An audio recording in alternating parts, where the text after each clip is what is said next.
A child who is undergoing treatment for a life-threatening medical condition has so much of normal childhood taken away from them, so much of their decision-making ability, so much of their normal experiences with playmates and friends and siblings. It is so long and so arduous, it robs so many of the normal childhood experiences from a child and from their family.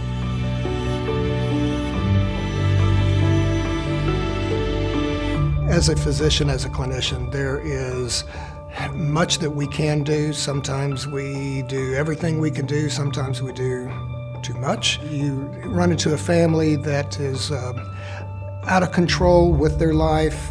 They have circumstances imposed upon them that they never would have signed up for or dreamed that they would be in that position. In rare disease, sometimes I can't give a family a diagnosis.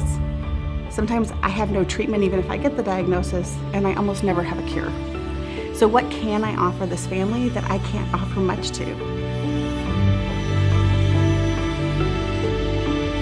There are medications that we can provide, there are treatments that we can administer, and yet there are pieces missing from that can only be filled by the impact of a WISH experience.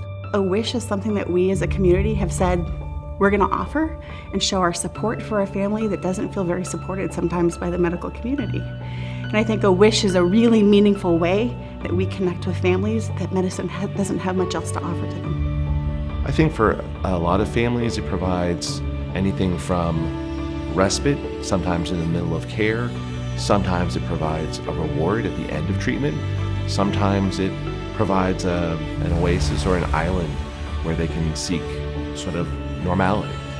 A WISH gives me the chance to give the family something from all of us as a community. It comes from the medical community, it comes from the whole population saying, your child's not forgotten.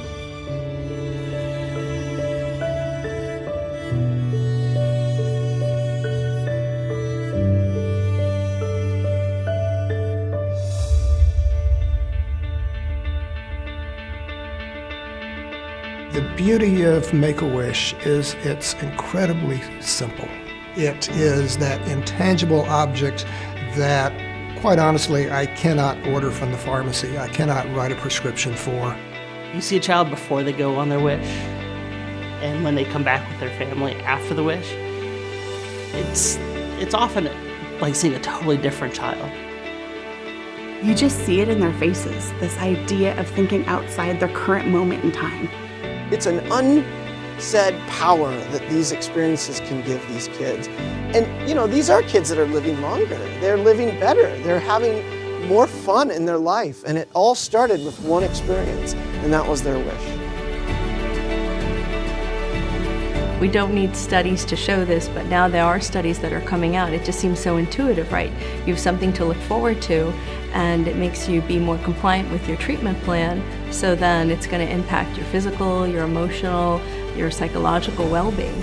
It's interesting. The study from Israel, it's significant because it's one of the first studies that we've actually looked at regarding the outcome or the impact of a wish, looking at the medical aspect of the child. What it does show is that a child that has a wish, there is a measurable change in their outlook.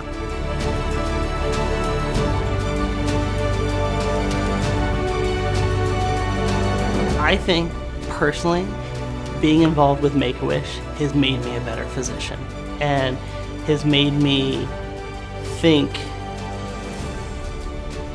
more critically about what I can do outside of just the medicine and just the surgeries and just the procedures to improve the quality of life of our patients and their families.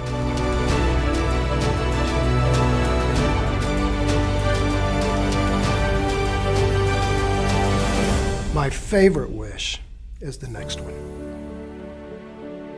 and the one after that, and the next 10, and the next 100, because as with life, a wish has less to do with what has been and more to do with what's coming up.